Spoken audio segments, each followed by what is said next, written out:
नमस्कार दोस्तों, आप सभी का स्वागत है मेरे चैनल मीडिया अफेयर्स पर। तो दोस्तों, रिसेंटली क्रिस्टोफर नोलन की एक फिल्म आई हुई है ओपेनहाइमर। ये film basically the father of atomic bomb कहे जाने वाले जे रॉबर्ट ओपेनहाइमर की बायोग्राफी है। ये पूरी फिल्म उन्हीं की जिंदगी पर बेस्ड है। तो ये जो ओपेनहाइमर ये इंडिया में भी काफी ज्यादा फेमस है, और सिर्फ इसलिए नहीं कि उन्होंने एटम बॉम्ब बनाया था, बल्कि इसीलिए कि एक यहूदी होने के साथ ही साथ ये हिंदुइज्म को बहुत ज्यादा सम्मान करते थे। इन्होंने भगवत गीता पढ़ी थी। इनफैक्ट इन्हें एटम बॉम्ब बनाने का जो इंस्पिरेशन था, ये भी इन्हें भगवत गीता से ही मिला था। ये भगवत गीता से काफी हद तक इंस्पायर्ड थे और हिंदुइज्म में काफी बिलीव करते थे। इनफैक्ट जब ईयर 1945 में ओपेनहाइमर ने पहला सक्सेसफुल न्यूक्लियर एक्सप्लोजन करवाया था, उसका भी उन्होंने काफी हद तक श्रेय यहाँ पे भगवत गीता को दिया था। उन्हें जब सालों बाद एक इंटरव्यू में पूछा गया कि जब आपने पहला न्यूक्लियर एक्सप्लोजन अपने सामने देखा तो आपको कैसा फील हुआ, तब उन्होंने भगवत गीता के 2 श्लोक कहे थे। उन्होंने कहा कि जब मैंने पहली बार उस न्यूक्लियर एक्सप्लोजन को देखा, उससे निकलने वाली रोशनी को देखा, उस आग को देखा, उस मशरूम क्लाउड को देखा, तो मुझे यहाँ पे भगवत गीता का एक श्लोक याद आ गया था। If the radiance of 1,000 suns were to burst at once into the sky, that would be like the splendor of the mighty one.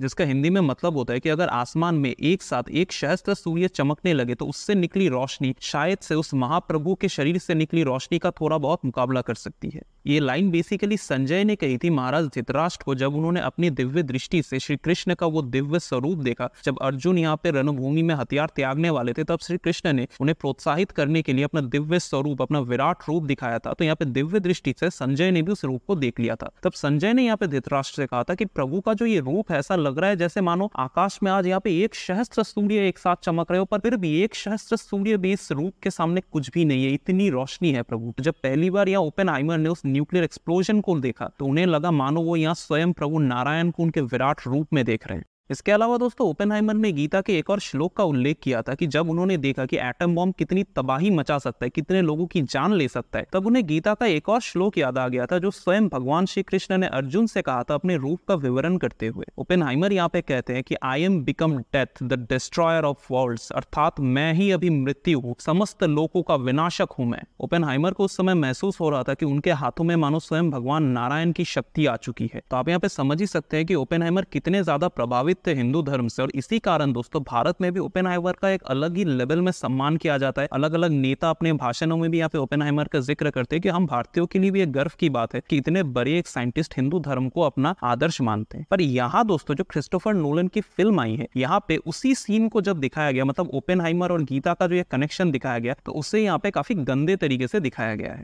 इस फिल्म में दिखाया गया है दोस्तों कि जब ओपेनहाइमर अपनी गर्लफ्रेंड जीन टैटलर के साथ इंटीमेट हो रहे थे, उस समय वो जीन के ही बुक शेल्फ में भगवत गीता को देखते हैं, और यहाँ जीन के ही कहने पर वो भगवत गीता से एक लाइन पढ़ते हैं, आई am become death destroyer of the world. और इस लाइन को उन्होंने जिस मोमेंट पे पढ़ा था, जिस समय पढ़ा था, इसे काफी हद तक दोस्तों सेक्सुअलाइज किया गया है। और इसी सीन की वजह से दोस्तों इस फिल्म को लेकर एक बहुत बड़ी कंट्रोवर्सी बन चुकी है और पब्लिक काफी ज्यादा नाराज है, क्योंकि लिटरली यहाँ पे हिंदू धर्म का एक बहुत ही भयानक अपमान किया गया है। कोई सामान्य अपमान नहीं है, ये एक बहुत ही भयानक अपमान है। और अभी मैं आपको बताऊंगा कि ऐसा क्यों किया गया है। तो देखिए, इस फिल्म के जो डायरेक्टर है क्रिस्टोफर नोलन, वो एक कैथोलिक क्रिश्चियन है, और ये जो कैथोलिक्स होते हैं ये क्रिश्चियन धर्म में बहुत ज्यादा मानते हैं। मतलब क्रिश्चियन धर्म के अलावा इन्हें बाहर और कुछ दिखता ही नहीं है, इनके लिए इनके यीशु ही सब कुछ है। जीसस के अलावा तो इनके लिए बाहर कोई दुनिया बनी ही नहीं है, और कोई भी चीज जो जीसस या क्रिश्चियनिटी की तौहीन करता है, वो इसे किसी भी तरह से दबाना चाहते हैं। अब ये जो हिंदुइज्म है, स्पेशली भगवत गीता, वो आज के समय वेस्ट में बहुत ज्यादा पॉपुलर हो रहा है। इनफैक्ट आपने तो अभी देखा कि किस तरह से जे रॉबर्ट ओपेनहाइमर, जो इतने बड़े एक साइंटिस्ट थे, जो खुद एक यहूदी थे, वो हिंदुइज्म को कितना ज्यादा मानते थे। तो जाहिर सी बात है हिंदुइज्म के इस इन्फ्लुएंस को एक कैथोलिक क्रिस्टोफर नोलन कभी पसंद तो करेंगे नहीं, वो किसी तरह से इसे दबाना चाहेंगे। और अभी अगर वो अपने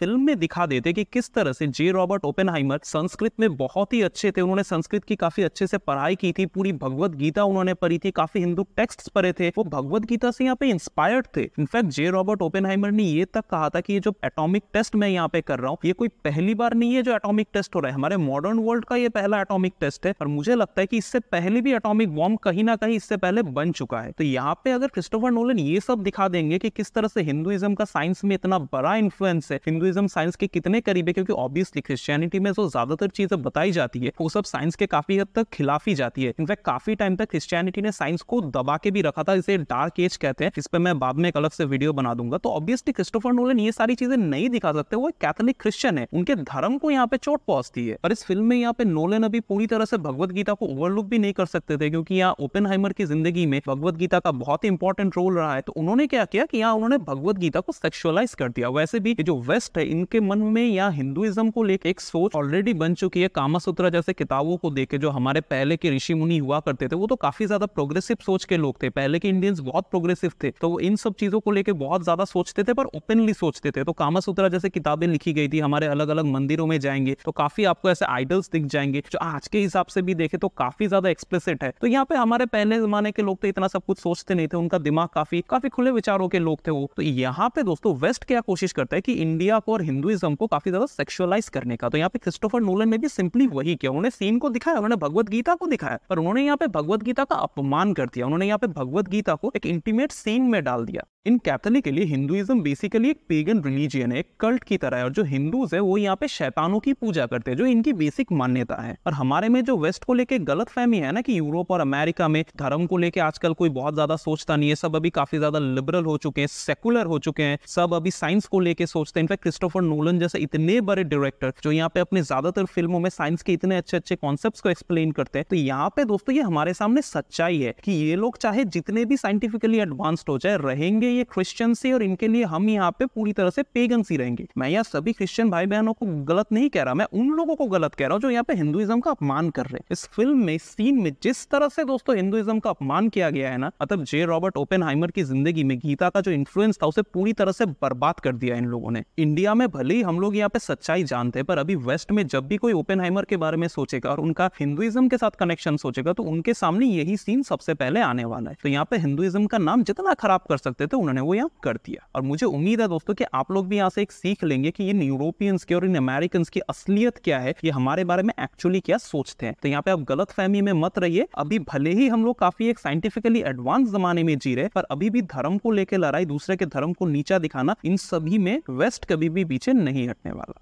तो ठीक है दोस्तों, आज यहीं पे मैं इस वीडियो को एंड करना चाहूंगा। आई होप आप लोग मेरी बातें यहाँ पे समझ पाए होंगे, और अभी भी अगर आपके कोई और खुद के राय हैं इस वीडियो के बारे में, आप कुछ कहना चाहते हैं, तो नीचे कमेंट सेक्शन में मुझे जरूर बताएं। और अगर आपको ये वीडियो पसंद आए तो प्लीज इसे अपने दोस्तों के साथ भी शेयर कीजिएगा। और अभी तक आपने अगर हमारे चैनल को सब्सक्राइब नहीं किया तो प्लीज यार दोस्तों सब्सक्राइब कर दो। एक सनातनी हूँ, अपने धर्म के प्रचार की थोड़ी कोशिश कर रहा हूँ। तो ठीक है दोस्तों, मिलेंगे आपसे किसी और दिन किसी और नए कॉन्टेंट के साथ। तब तक के लिए टाटा, बाय बाय एंड जय हिंद।